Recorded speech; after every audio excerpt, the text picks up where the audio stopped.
समारंभां शङ्कराचार्यमध्यमाम् अस्मदाचार्यपर्यन्तां वन्दे गुरुपरम्पराम्.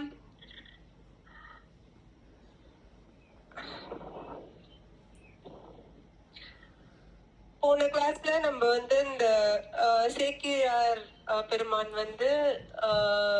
பெரிய புராணத்தை சொன்னாருங்கிறத பார்த்தோம். இந்த இதுல ஒரு இதுவா பார்க்கலாம். 63 நாயன்மார்களை பத்தியும் சொல்ற பெரிய புராணத்தை ஸ்டார்ட் பண்ற ஒன்னொன்னா ஒரு நாயன்மார் கதையா வரும். நம்ம எவ்வளோ பண்ண முடியுமோ ஒரு கிளாஸ்ல ஒரு ½ hour எடுத்துட்டு நான் ஒன்னொன்னா சொல்றேன். ஓகே, எப்படி ஆரம்பிக்கிறாரு? உலகெல்லாம் உணர்ந்து ஓதற்கரியவன் நிலவுலாவிய நீர்மலி வேணியன் அழகில் சோதியன் அம்பலத்தாடுவான் மலர் சிறம்படி வாழ்த்தி வணங்குவோம். சிதம்பரத்துல 1000 மண்டபத்துல உபன்யாசம் பண்ணாரு சேக்கிழார் பெருமான். ஒரு வருஷமா இந்த பெரிய புராணத்தோட உபன்யாசத்தை பண்ணியிருக்காரு. இந்த தெய்வ புலவர் அப்படிங்கிற பட்டம் 2 பேருக்கு தான் உண்டு. ஒண்ணு திருவள்ளுவர் திருக்குறள் எழுதினாரு, இன்னொரு சேக்கிழார் பெருமான். அவர் தெய்வ புலவர் அப்படின்னும் சொல்லுவா அவள.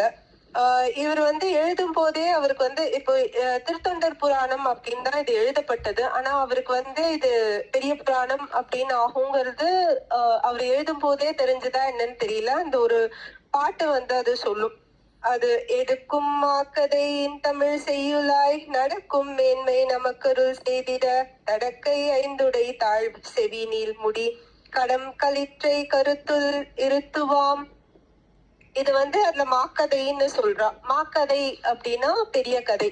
நான் போன கிளாஸ்ல சொன்ன மாதிரியே இது பெரிய கதைன்னா இதுல நிறைய பாட்டெல்லாம் இருக்கா? இல்ல, நிறைய பாட்டு இருக்கிறதுனால இத மாக்கதை சொல்ல, பெரியவாளோட கதைகள் எல்லாம் சொல்றதுனால இத பெரிய புராணம் அப்படின்னு சொல்றா. இந்த பெரிய புராணத்துல ஆரம்பிக்கும் போது சேக்கிழார் பெருமான் முதல்ல சிவன் அங்க கைலாயத்தை பத்தி, சிவபெருமான் அங்க எப்படி இருந்தாரு அதெல்லாம் பத்தி நிறைய சொல்லிட்டு அதுக்கப்புறம் தான் ஆரம்பிக்கிறாரு.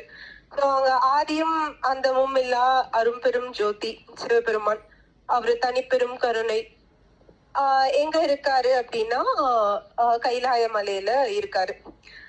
அந்த கைலாய மலைய சேக்கிழார் பெருமான் வர்ணிக்கிறார். அதை எப்படி வர்ணிக்கிறார் அப்படின்னா, இந்த உலகம் ஒரு கொடி மாதிரியும், அந்த கொடியில நிறைய கிளைகள் இருக்கிற மாதிரியும், அந்த கிளைகள்லாம் பல ஸ்தலங்களாவும், அந்த கிளை மேல பெருசா ஒரு வெண்மை நிறப்பூவா இருக்கிறது தான் அந்த கைலாய மலை அப்படிங்கிற மாதிரி அவர் அவரோட எந்த அளவுக்கு அவர் உருகி நினைச்சிருந்தா சிவபெருமான இந்த மாதிரி வர்ணனை அவரால யோசிக்க முடியாது. அந்த அளவுக்கு பக்தி இருந்தாதான் எழுத முடியும் அவரை பத்தி. சோ சேக்கிழார் பெருமானுக்கு சிவபெருமான் மேல அவ்வளோ பக்தி இருந்தது. ஸோ அங்க அந்த கைலாசத்துல எப்போதுமே வேத கோஷங்கள் நாம கோஷங்களாவே இருக்கும் அப்படிங்கறத சொல்றாரு. அந்த பாட்டை ஆரம்பிக்கும் போது அவர் எப்படி ஆரம்பிக்கிறாரு அப்படின்னா, ஒரு இதுல மென்ஷன் பண்றாரு. எப்படி சொல்றாருன்னா, கையில் மான்மழுவார் கங்கை சூழ் சடையின் கதிரிலம் பிறை நரும் கண்ணி ஐயர் வீற்றிருக்கும் தன்மையின் ஆளும் அளப்பாரும் பெருமையினால் ஆளும் மெய்யொலி தழைக்கும் தூய்மையின் ஆளும் வெற்றி வெண்குடை அனபாயன் செய்ய கோல் அபயன் திருமணத்து ஓங்கும் திருக்கயிலாய நீல் சிலம்பு. அதாவது ஒரு சேக்கிழார் சொல்லும் போது இந்த ராஜாவை பத்தி சொல்றாரு. ராஜா அந்த கைலாய மலையில சிவபெருமான் எந்த மாதிரி கம்பீரமா இருப்பாரு அப்படின்னா, இந்த அனபாய சோழனோட மனசு மாதிரி அவங்க கம்பீரமா இருக்காரு அப்படிங்கிற மாதிரி சொல்றாரு. இங்க இந்த ராஜாவை மென்ஷன் பண்ணுங்கிறது அவரோட நோக்கம் இல்லை. அவரோட இது என்னன்னா, அவர் அரசு இதுல இருந்து வெளியே சிவ இதுதான் பண்ணணுங்கிறதுல வந்துட்டாரு வெளியே இருந்து. பட் ஸ்டில் இந்த சிவ தொண்டு செய்யறதுக்கு முதன்மையா இருந்த அந்த அரசனை மென்ஷன் பண்ணும் அப்படிங்கிறதுக்காக அவர் இதை சொல்லியிருக்காரு. சோ இந்த கைலாயத்துல வந்து இது நிறைய சொல்றாரு அவரு. நான் அதெல்லாம் ஸ்கிப் பண்றேன். இப்போ எப்படி வந்து மகாவிஷ்ணு பார்க்க வராரு, பிரம்மா பார்க்க வராரு, அதெல்லாம் பத்தி சொல்றாரு. இந்த மாதிரி ஒரு பக்கம் இருக்க, இன்னொரு பக்கம் வந்து அந்த கைலாய மலையில என்ன பண்றாருன்னா, ஒரு ரிஷி வந்து சொல்லிட்டு இருக்காரு கதைகள்லாம். இந்த சிவனோட பெருமைய, பல ரிஷிகளோட கதைகள் எல்லாம் வந்து சரித்திரத்தெல்லாம் வந்து சாதுக்கள் சரித்திரத்தெல்லாம் சொல்றாராம். அவர் யாரு அப்படின்னு பார்த்தீங்கன்னா வந்து உபமன்ய முனி. உபமன்ய முனி வந்து எப்போதும் சதா சிவம் வந்து சிவனே நினைச்சுட்டு இருக்கிற ஒருத்தர். அவருக்கு வந்து அவருக்குன்னு வந்து ஒரு தனி கதையே இருக்கு. அவர் வந்து உபமன்ய முனி யாரு அப்படின்னா வியாக்கிரபாதன் மகரிஷியோட புத்திரன். வியாக்கிரபாதன் மகரிஷி வந்து அவருக்கு வந்து புலிப்பாதம் உடையவர். அவர் புலிப்பாதம் உடையவர்னா அவருக்கு எப்படி புலிப்பாதம் வந்தது அப்படிங்கறது ஒரு கதை, ஒரு சின்ன கதை தான். இந்த கதைகள் எல்லாமே நம்மளுக்கு என்ன சொல்றதுன்னா, ஒவ்வொருத்தரும் வந்து எப்படி வந்து பகவான் மேல வந்து இருந்திருக்கா, எவ்வளோ வந்து பக்தி புரிஞ்சிருக்கா, அந்த பக்தி புரியறதுக்காக என்னென்னலாம் பண்ணியிருக்கா அப்படிங்கறதுதான் இந்த கதைகள் எல்லாமே நம்மளுக்கு சொல்றது. நம்ம வந்து இதுல இருந்து எடுத்துக்க வேண்டியது, நம்ம வந்து எப்படி பக்தி பண்றது, இவாளா இவ்வளோ பண்ணிருக்கா, எப்படி நம்மளுக்கு வந்து நம்ம மனசு வந்து பண்படும். இந்த மாதிரி வந்து கதைகள் எல்லாம் கேட்டு கேட்டு கேட்டு கேட்டு தான் நம்ம மனசு வந்து அந்த பகவான் கிட்ட பண்பட்டு போகும். இல்லைன்னா நம்ம மனசு வந்து பண்படுறதுக்கு வந்து வாய்ப்பே கிடையாது. சோ இந்த வியாக்கிரபாத முனிவர் வந்து எப்போதும் வந்து புஷ்பங்கள் பறிச்சு சிவபெருமானுக்கு வந்து சாத்துறது வழக்கம் அவருக்கு. அவருக்கு வந்து அது பறிக்கும் போது அவரு என்ன பண்ணுவார்னா, அந்த தேன்கள்லாம் வந்து பூல இருந்து தேன் எடுத்து குடிக்கும். சோ அந்த தேன் குடிச்சிருதுன்னா அந்த பூல வந்து கொஞ்சம் அதோட மகிமை குறையற மாதிரி அவருக்கு வந்து ஒரு எண்ணம். சோ தேன் குடிக்காத மலர்களா சிவனுக்கு சாத்தணுங்கிறது அவருக்கு ஒரு இச்சை. ஆனா அதே நேரத்துல வண்டுகள் தேன் குடிக்கிறத தடுக்கிறது, அது அதோட உணவை வந்து நம்ம எடுக்கிற மாதிரி இருக்கும். அந்த பாவத்தையும் பண்ணணுங்கிறது அவருக்கு இல்ல.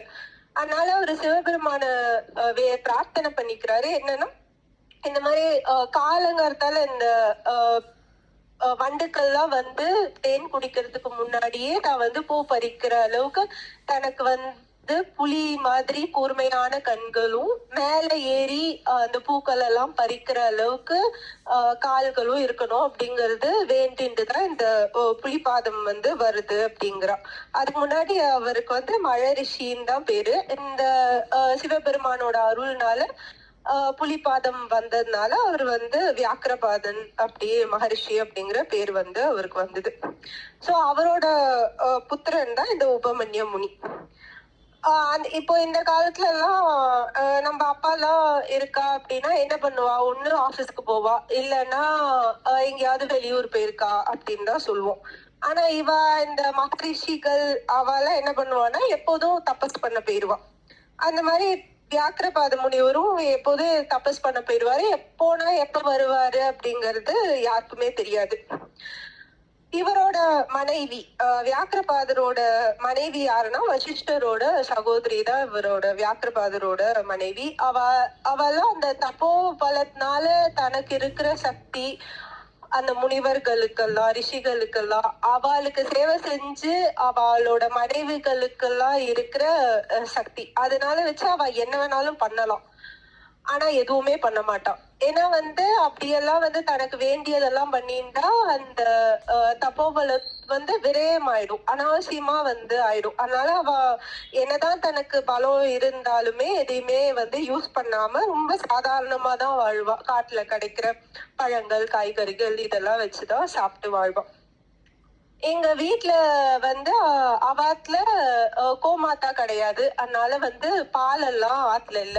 தாய்ப்பால் கொடுத்து வளர்த்தா உபமன்ய முனிக்கு. ஒரு பாலகனா ஆனதுக்கு அப்புறம் பால் எல்லாம் கொடுக்கறதுக்கு கோமாத்தா ஆத்துல இல்லாததுனால அதெல்லாம் வசதி இல்லை அவளுக்கு.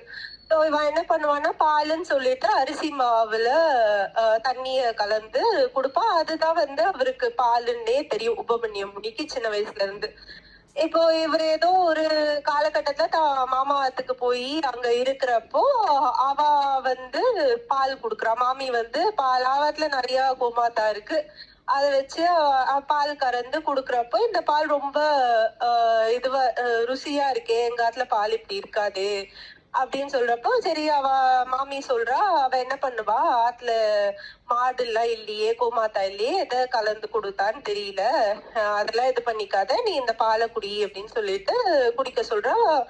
அந்த குழந்தை வந்து குடிச்சிட்டு ஆத்துக்கெல்லாம் வந்ததுக்கு அப்புறம் இவ திரும்ப வந்தா பாலுன்னு கேட்டா அதே அரிசி மாவுல தண்ணி கலந்து குடுக்குறா. அப்போ வந்து இல்லையே இது பால் இல்ல, எனக்கு வந்து பால் வேணும் அப்படின்னு கேட்டா, அப்ப அவளுக்கு புரிஞ்சிருது, சரி குழந்தைக்கு வந்து தெரியறது அப்படின்ட்டு, இல்லப்பா இந்த மாதிரி உங்க அப்பா வந்து நிறைய சிவனுக்கு பண்ணி அந்த சிவ இததான் வந்து சேர்த்துட்டு இருக்காரே தவிர வேற எந்த செல்வமும் சேர்த்துக்கல, நம்ம ஆத்துல இதுக்கெல்லாம் வசதி இல்ல, நீ வந்து உனக்கு இப்ப என்கிட்ட கேக்குறதே நீ வந்து சிவபெருமான்கிட்ட போய் கேளு அப்படிங்கிற மாதிரி சொல்லிடுறான். உடனே அந்த குழந்தை வந்து போய் மண்ணால ஒரு லிங்கத்தை செஞ்சு அதுல வந்து பஞ்சாட்சரம் அம்மாட்ட கத்துன்றத சொல்லி தியானம் பண்ணிட்டே இருக்கு. அது அந்த குழந்தை வந்து அப்படி உருகி உருகி தியானம் பண்றதுல சிவபெருமான் வந்து ரொம்ப சந்தோஷம் ஆயிடுறாரு. சந்தோஷம் ஆயி இந்த குழந்தைக்கு வேணுங்கிறத பண்ணணும் அப்படின்னு நினைக்கிறாரு. ஆனா வந்து எப்போதுமே பகவான் வந்து சோதனை கொடுக்காம எதையுமே கொடுக்க மாட்டாரு. நம்ம அதுதான் எல்லா கதையிலயும் பார்க்கிறோம், சரித்திரத்திலயும் பார்க்கிறோம். சோ அவர் என்ன பண்றாருன்னா, இந்திரனா தான் வேடம் போட்டுன்னு வராரு. உமாதேவி இந்திராணியா வரா. வந்து அந்த குழந்தை முன்னாடி நின்னுட்டு உன்னோட தபத்துல வந்து நாங்க ரொம்ப சந்தோஷம் அடைஞ்சோம் அப்படிங்கிறா. இந்த குழந்தை கண்ணை திறந்து பார்த்தா இவனுக்கு இந்த குழந்தைக்குன்னு ஒரு பிக்சரைசேஷன் இருக்கும் இல்லையா. இப்ப சிவபெருமான்னா எப்படி இருப்பாரு, புலித்தோல் போட்டுன்னு இருப்பாரு, பாம்பு எல்லாம் கழுத்துல சுத்தின்னு இருக்கும், ஏதாவது டம்புரு வச்சுட்டு இருப்பாரு, இப்படிதான் வந்து அவனுக்கு வந்து சிவபெருமான தெரியும். ஆனா இது என்ன ரொம்ப அழகா நகையெல்லாம் போட்டுண்டு இப்படி வந்திருக்காரு, நீங்க யாரு அப்படின்னு கேக்குறான். நான் வந்து இந்திரன், உனக்கு என்ன வேணும் அப்படின்னு சொல்லு அப்படின்னு வந்து கேக்குறாரு. அது சொல்ல அது குழந்தை வந்து என்ன சொல்றதுன்னா, இல்ல நான் பால் வேணும் அப்படின்னு சொல்லிட்டு தான் வந்து தவம் இருக்க ஆரம்பிச்சேன், ஆனா இப்ப எனக்கு பக்தி வேணும் அப்படிங்கிறது தான் தோன்றது அப்படின்னு சொல்றது. அதுக்கு இந்திரன் வந்து எங்க பால் எல்லாம் வந்து யாரு, சிவபெருமான் எங்க கொடுப்பாரு, அவரே வந்து பஸ்மத்தை வச்சுட்டு இருக்காரு, இந்த மாதிரி புலித்தோல் எல்லாம் போட்டுட்டு டமரு வச்சு இது பண்ணிட்டு இருக்காரு, அவர் எப்படி உனக்கு பாலை கொடுப்பாரு, அவரால் உண்மையை கொடுக்க முடியாது உனக்கு அப்படின்னப்போ அந்த குழந்தை கோவம் வருது. சிவநிந்தனை பண்ற நீ அப்படின்னு சொல்லிட்டு அந்த பக்கத்துல இருந்த பஸ்மத்தை வச்சு அந்த சாபம் விடுற மாதிரி எடுத்து இது பண்ண வருது. அப்போ வந்து மாத்திண்டு சிவபெருமான் காட்சி அளிக்கிறாரு. நான் உன்னோட இந்த இதுல வந்து தபத்துல வந்து ரொம்ப மகிழ்ந்திருக்கேன், நீ என்ன வேணும்னு கேளு அப்படின்னு சொல்றதுக்கு அந்த குழந்தை வந்து என்ன, அந்த குழந்தையோட புத்திய பாரும்போது அது ஆரம்பிச்சது வந்து எனக்கு பால் வேணும் அப்படிங்கறத நினைச்சுன்னுதான் அந்த குழந்தை வந்து தியானம் பண்ண ஆரம்பிச்சது. ஆனா கடவுளை நினைக்க நினைக்க அந்த குழந்தையோட மைண்ட் செட் மாறி அது வந்து உண்மையா தனக்கு என்ன வேணும், நம்மளுக்கு வந்து உண்மையா இப்போ நம்ம சாமிகிட்ட போனா வந்து எவ்வளவோ நம்மளுக்குன்னு வந்து கோரிக்கைகள் இருக்கலாம். நம்ம குழந்தை வந்து நன்னா படிக்கணும், உடம்பு சாதாரணமா இருக்கணும், நன்னா இது பண்ணணும், இது பொருள் வேணும், இது வேணும், அது வேணும், நிறைய இருக்கலாம். அதெல்லாம் வந்து அண்ணா சொல்ற மாதிரி ஸ்டார்டிங் ஸ்டேஜ். நம்ம போய் கடவுள்கிட்ட நின்னு நம்மளுக்குன்னு இது வேணும், ஞான வைராக்கியம் வேணும்னு கேட்கணும், பக்திய கொடுன்னு கேட்கணும், அதுதான் வந்து உண்மைன்னு இல்ல. இந்த மெட்டீரியலிஸ்டிக் ஆர்ட்ஸ்க்கெல்லாம் எல்லாருக்குமே இருக்கும். ஆனா நம்ம கடவுள்கிட்ட போய் திரும்ப திரும்ப அது அவருக்கே தெரியும், நம்மளுக்கு என்ன வேணுங்கிறது கடவுளுக்கே தெரியும், நம்ம போய் கேட்கணும்னு அவசியம் இல்ல. நம்மளுக்கு நிஜமாவே இல்லாதது அந்த ஞான வைராக்கியமும் பக்தியும் தான். கடவுள்கிட்ட அதை போய் கேட்டோம்னா மத்ததெல்லாம் கடவுளுக்கே தெரியும், நம்மளுக்கு என்ன வேணும், என்ன கொடுக்கணும், எந்த டைம்ல கொடுக்கணும், எப்படி கொடுக்கணுங்கிறத அவரே பார்த்து கொடுப்பாரு. சோ இந்த குழந்தைக்கு வந்து ஆரம்பிச்சது பாலுக்காக தியானம் பண்ண ஆரம்பிச்சாலும் அந்த குழந்தை என்ன கேக்குறதுன்னா சிவபெருமான்கிட்ட, எனக்கு வந்து உங்களோட ஸ்மரணை வந்து நீங்கவே கூடாது என் வாயில இருக்கு, நான் எப்போதும் உங்க ஸ்மரணையே பண்ணிட்டு இருக்கணும், அதுவும் எப்படி பண்ணிட்டு இருக்கணும்னா உங்க பக்கத்திலேயே இருந்து பண்ணிட்டு இருக்கணும் அப்படின்னு வந்து கேக்குறது அந்த குழந்தை. உன்னை பெரிய சிவபெருமான் வந்து சரி கொடுத்த உனக்கு, நீ வந்து என் ஸ்மரணையே சொல்லிட்டு இருப்ப, கைலாயத்துல என் கூடயே இருப்ப அப்படின்னு சொல்லிட்டாரு. இத சொன்னோடனே இது முடிச்சுட்டா அவர் வந்து நீ ஆக்சுவலா ஆரம்பிச்சது பாலுக்காக தானே, நான் வந்து உனக்கு அந்த பாலையும் வந்து குடுக்குறேன். ஆனா எனக்கு வந்து டம்ளர் டவரால எல்லாம் வந்து பால் தர தெரியாது, வா அப்படின்னு சொல்லிட்டு அந்த குழந்தைய வந்து பார்க்கடலுக்கே வந்து கூட்டிட்டு போறாரு சிவபெருமான். பார்க்கடல் போனா நான் என்ன பாலையா வந்து குடிக்கும் அந்த குழந்தை? யாரு இருக்கா பார்க்கடல்ல? நாராயணன் இருக்காரே, அவரோட தரிசனமும் கிடைச்சிருமே அங்க போனா பார்க்கடலுக்கு. அந்த மாதிரி அந்த குழந்தைக்கு வந்து அந்த தரிசனமும் ஸ்ரீமன் நாராயணனோட தரிசனமும் கிடைச்சது அப்படிங்கிற மாதிரி சொல்லப்படுறது. இத வந்து அந்த ஒரு பாட்டு இதுல திருப்பல்லாண்டுல பாடுவா.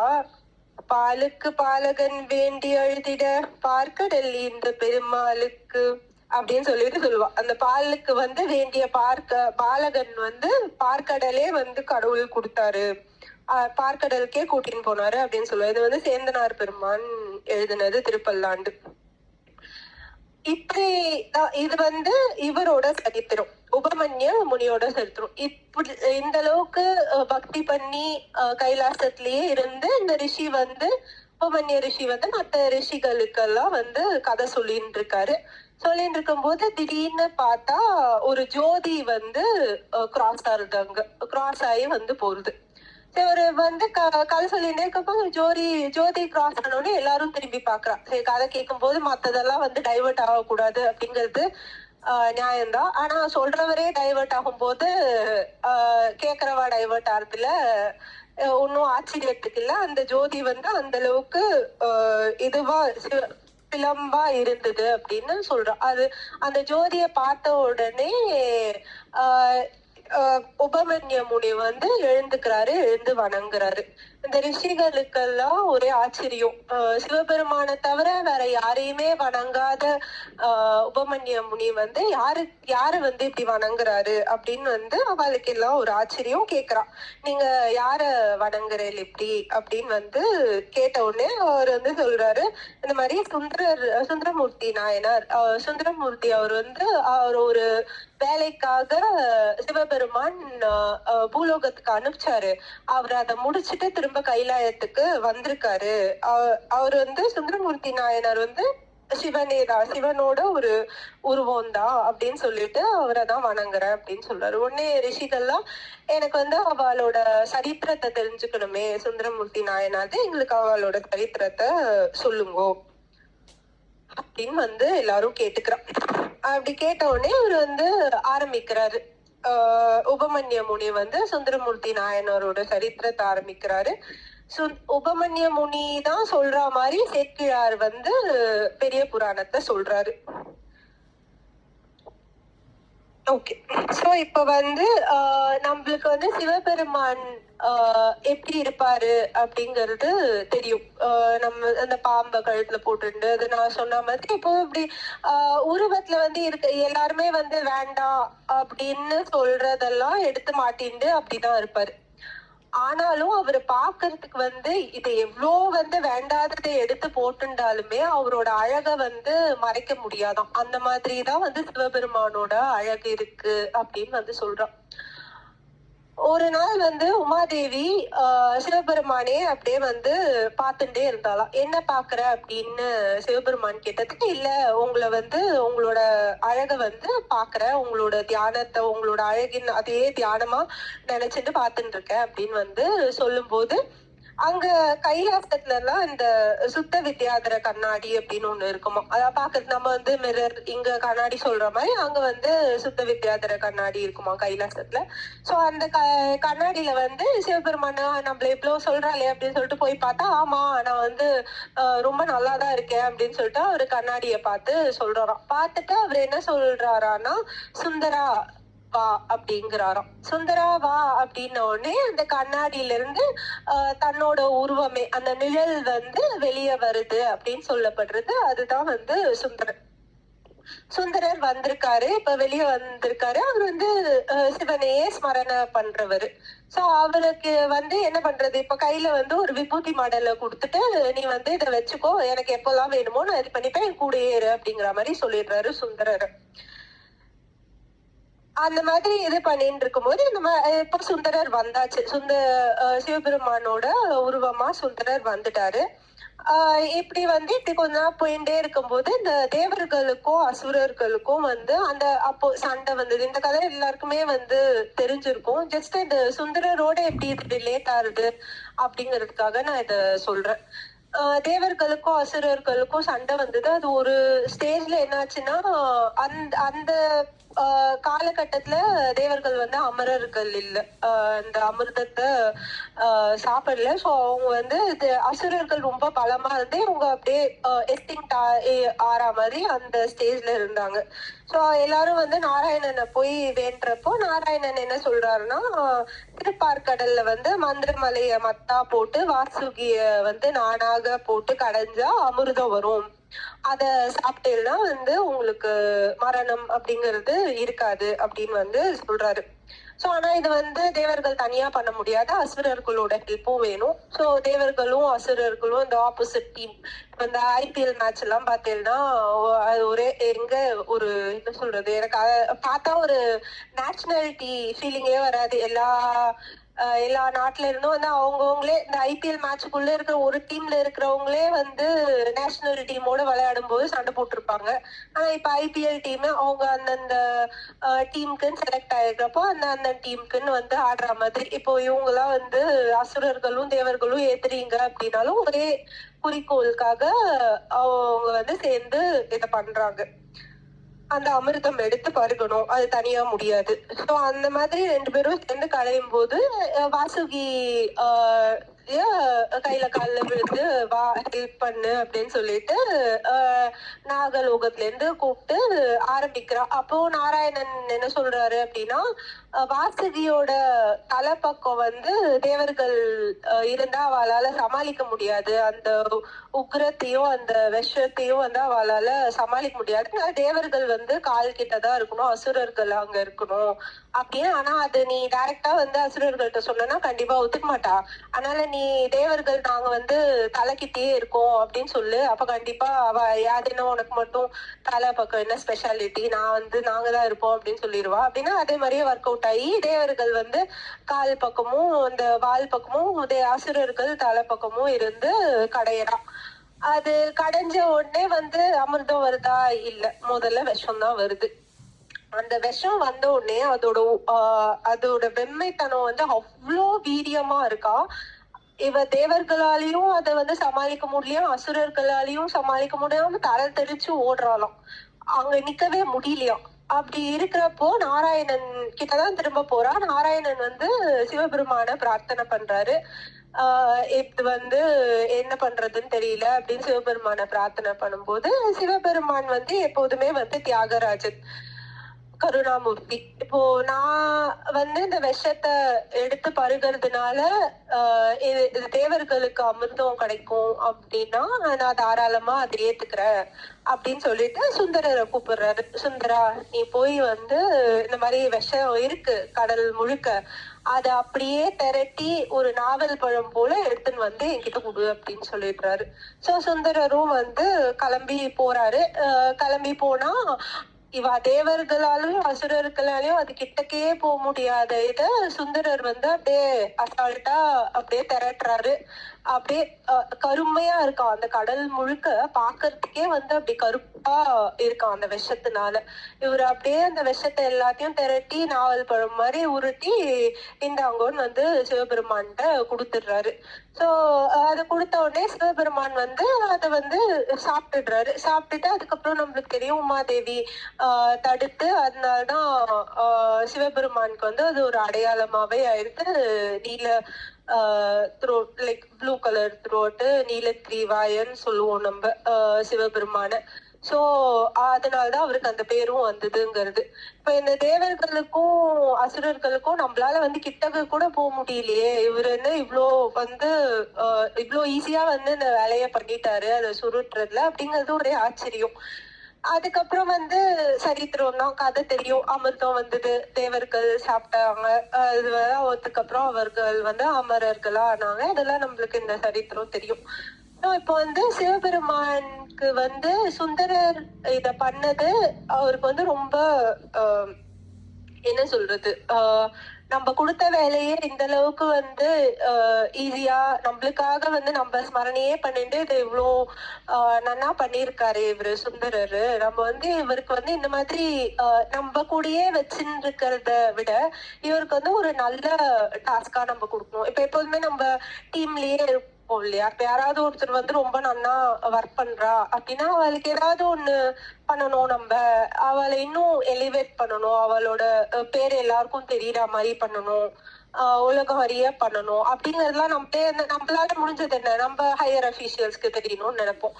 சோ அந்த மாதிரி சிவபெருமான் வந்து இவருக்கு வந்து ரொம்ப முக்கியமான ஒரு காரியத்தை கொடுக்கணும், கொடுத்து இவரோட புகழ் வந்து எல்லாருக்கும் தெரியணும் அப்படின்னு வந்து நினைச்சாரு. அப்ப வந்து அவருக்கு என்ன தோணிதுன்னா வந்து இவரை வந்து பூமியில அனுப்பிச்சு இந்த பக்தாலோட சரித்திரத்தை எல்லாம் எழுத வைக்கணும், எழுத வச்சு பக்தியே இல்லாத, இப்ப நீங்க வந்து அந்த கேட்டகரியில என்னெல்லாமும் சேர்த்துக்கலாம். இப்ப பக்தியே இல்லாதவாளுக்கு ஏதோ நம்ம வந்தோம், வேலை பார்த்தோம், போறோம் அப்படிங்கிற மாதிரி இருக்கிறவாள் எல்லாமும் பக்தி ஊட்டுற மாதிரி கதைகள், அந்த பக்தாலோட கதைகளை எழுதி அதை வந்து எல்லாருக்கும் பரப்புற மாதிரி இவருக்கு ஒரு வேலையை கொடுக்கணும் அப்படின்னு வந்து சிவபெருமான் நினைச்சாரு. இப்போ வந்து கைலாயத்துல இருக்காரு அவரு. யாராவது வந்து பூமிக்கு வரணும்னு ஆசைப்படுவாளா? இப்ப வந்து கைலாயம், இந்திரலோகம் இதெல்லாம் வந்து மேம்பட்ட ஒரு இடம். அதை கம்பேர் பண்ணும்போது பூமிங்கிறது ஒரு கீழ்நிலை. ஏதோ ஒரு தப்பு பண்ணி ஏதோ ஒரு சாபத்தை வாங்கி இல்ல எதையாவது பண்ணிதான் வந்து பூலோகத்துக்கு வரா மாதிரி நம்ம எல்லா கதைகளையுமே பார்ப்போம், எல்லா சரித்திரத்திலுமே அப்படிதான் இருக்கும். இவருதான் தப்பே பண்றது இல்லையே, இவரு தப்பே பண்ணாம இவரை எப்படி வந்து பூலோகத்துக்கு அனுப்புறது நம்ம அப்படின்னு வந்து இது பண்ணுவா. அதுக்கும் ஒரு வழி பண்றாரு சிவபெருமான். அவரை வந்து ஏதோ ஒரு மனசலனம் பண்ண வச்சு அதை வந்து காரணமா காட்டி அவரை வந்து பூமிக்கு அனுப்புறதுன்னு வந்து ஒரு பிளான் போட்டாரு அவரு. சோ கூப்பிட்டு சுந்தரரை கூப்பிட்டு நீங்க வந்து போய் பூ பறிச்சுன்னு வா அப்படின்னு சொல்ற. அவர் வந்து பூ வந்து தினம் சிவபெருமானுக்கு பறிச்சுன்னு வருது அவரோட யூஸ்வலான வேலைதான். அப்ப வந்து ஒரு நாள் பூ பறிக்க போறாரு. அந்த நந்தவனத்துக்கு போகும்போது இது எப்படி வந்து சிவபெருமானோட நிழலா சுந்தரர் வந்தாரோ அந்த மாதிரி அம்பாலோட நிழலா வந்து அதிந்ததி கமலினி அப்படிங்கிற 2 பேரு. வந்து இவரு ஒரு சைடா பார்த்து சுந்தரர் வந்தாரு, அம்பாள் வந்து 2 ஆங்கிள் பார்த்து 2 தோழிகளா வந்து 2 பேரும் வந்தா. வந்துட்டு அவ வந்து அந்த அவளோட நந்தவனத்துல வந்து பூப்பந்து போட்டு ஏதோ விளையாடின்னு இருக்கா. அவ அதை தாண்டி வரமாட்டா அம்பாலோட உத்தரவு இல்லாம. இப்ப இவர் வந்து சுந்தரர் வந்து சிவபெருமானோட உருவம் அப்படின்னா அவர் எவ்வளோ வந்து பாக்குறதுக்கு அழகா இருப்பாருங்கிறது நம்மளால ஓரளவுக்கு இமேஜின் பண்ண முடியும். அதே மாதிரி இவா 2 பேரும் அம்பாலோட உருவம். சோ அவளும் வந்து எந்த அளவுக்கு அழகா இருப்பாங்கிறது தெரியும். சோ இவ அந்த பூப்பந்து விளையாடும் போது ஏதோ தவறி போய் இவர் சுந்தரர் மேல விழுது. அந்த ஒரு நிமிஷம் வந்து அவளோட பார்வை சுந்தரர் மேல படுறது, சுந்தரோட பார்வை இவாளோட மேல படுறது. சோ அந்த ஒரு நிமிஷம் வந்து இவர் வந்து இவ அழகா இருக்காளே அப்படின்னு வந்து நினைக்கிறாரு. நினைச்ச உடனே அந்த மறு நிமிஷமே அவருக்கு வந்து எல்லாமே வந்து சிவபெருமான் உருவாக்குனது தானே இந்த சிருஷ்டியில, அது வந்து நம்ம அழகில்லை அப்படிங்கிறது நினைக்கிறது தப்பு அப்படிங்கறது அவருக்கு அந்த ஒரு வினாடியிலேயே புரிஞ்சிருத்து. மனசார வந்து சிவபெருமான்கிட்ட மன்னிப்பு கேட்டுக்கிறாரு. மன்னிப்பு கேட்டுன்னு பூ எடுத்துன்னு வந்துடுறாரு. இங்க வந்தோடனே இப்போ இது வரைக்கும் சிவபெருமானுக்கு வந்து தான் போட்ட பிளான் வந்து பர்ஃபெக்டா ஒர்க் அவுட் ஆயிட்டு இருக்கு. சோ இவரை வந்து ஒரு நிமிஷம் இது மனசலனம் பண்ண வச்சாச்சு, பண்ணியாச்சு. வந்த உடனே நந்தவனத்துல என்ன நடந்தது அப்படின்னு வந்து சிவபெருமான் கேக்குறாரு. யார்கிட்ட போய் சொல்ல முடியுமா நம்ம சிவபெருமான்கிட்ட? எல்லா இடத்துலயும் இருக்கிறவராச்சு, எல்லாவாமும் இருக்கிற அந்த கடவுள்கிட்ட யாராலையும் போய் சொல்ல முடியாது. இவரு தலையை குனிறாரு சுந்தரர் தலையை குனிஞ்ச உடனே அவர் வந்து சிவபெருமான் வந்து இதுக்கு வந்து நான் உனக்கு தண்டனை கொடுக்க போறேன் அப்படின்னா சாபம் மாதிரி. ஆனா என்ன என்னை பொறுத்தவரையுமே செக்கிழார பொறுத்தவரையுமோ இது வந்து சாபமா இல்ல. இப்போ அவருக்கு வந்து அவர் சுந்தரரை பூலோகத்துக்கு அனுப்பிச்சதுனாலதான் நம்மளுக்கு வந்து இந்த மாதிரி வந்து திருத்தொண்டர் தொகை இந்த புராணம் எல்லாம் வந்து பெரிய புராணம் செக்கிழார் எழுதுறதுக்கு காரணமா இருந்தது சுந்தரர் எழுதியது தானே முதல்ல திருத்தொகை. அது வச்சுதானே நம்மளுக்கு இவாளோட கதைகள் எல்லாம் தெரியும். அதெல்லாம் அவர் எழுதலைன்னா நம்மளுக்கு இதெல்லாம் என்னைக்குமே தெரியாது. இதை வச்சு நம்மளுக்கு பக்தியும் வந்திருக்காது. ஸோ அவருக்கு இத சாபமா பாக்குறதுக்கு தெரிஞ்சாலும் இது வந்து நம்மளுக்கும் வரும், அவர் சுந்தரருக்கும் வந்து ஒரு வரும். சோ இப்படி வந்து நீ வந்து போவ, பூலோகத்துல வந்து ஜனனமாயி எல்லாம் வந்து கிரகஸ்த வழிபட்டு நீ திரும்ப வந்து என்கிட்ட வருவ அப்படின்னு வந்து சொல்லி அனுப்புறாரு. ஆனா இவர் வந்து கீழே பூமிக்கு வந்தாலும் சாதாரணமா வரல, உயர்ந்த அடியாராதான் வராரு. சுந்தரர் வந்து பகவான்கிட்ட கேக்குறாரு, சிவபெருமான்கிட்ட, இந்த மாதிரி நான் பூலோகத்துக்கு போறேன், போய் என் மனசு வந்து மாயையில அகப்படும் போது நீங்க என்ன தடுத்தாட்கொள்ளணும் அப்படின்னு வந்து வேண்டிக்கிறாரு. அவரு சிம்பிளா வந்து நான் பூலோகத்திலயும் உங்களே நினைச்சுட்டு இருக்கணும் அப்படின்னு கேட்டிருந்தாருன்னா பகவான் வந்து சரி ஓகே அப்படின்னு வந்து ஸ்டார்டிங்ல இருந்து இருந்திருக்கும். ஆனா இவர் என்ன சொல்றாரு, என்ன வந்து நான் மாயையில அகப்பட்டு இருந்தா என்ன இருக்கும் போதே என்ன தடுத்தாட்கொள்ளணும், அப்போ முதல்ல ஒரு மாயையில அகப்படணும். அந்த மாதிரிதான் அகப்பட்டு சிவபெருமான் வந்து அவரை வந்து வழி நடத்தி கொண்டு வருவாருங்கிறது கதை. சோ இவர் வந்து இவரோட ஜனனம் வந்து திருவாரூர்ல நடக்கிறது. இந்த சேக்கிழார் பெருமான் வந்து முதல்ல சுந்தரர் சரித்திரத்தை ஆரம்பிக்கிறதுக்கு முன்னாடி அங்க இருக்கிற அந்த ராஜாவோட அந்த வீர்விடங்க பெருமான் கோயில் இருக்காங்க. அந்த சிவபெருமானுக்கு பரம பக்தனா இருக்கிற மனுநீதி சோழனோட சரித்திரத்தை சொல்லிட்டு தான் வந்து சுந்தரமூர்த்தி சுவாமிகளோட சரித்திரத்தை சொல்றாரு. சோ நான் நெக்ஸ்ட் கிளாஸ்ல நான் மனுநீதி சோழனோட சரித்திரத்தை சொல்லிட்டு சுந்தரரோட சரித்திரம், பூமியில ஜனனம் ஆனது, அவர் எப்படி வளர்ந்தாரு, அதை பத்தி நான் நெக்ஸ்ட் கிளாஸ்ல கண்டினியூ பண்றேன். ஜெய் ஸ்ரீராமன்.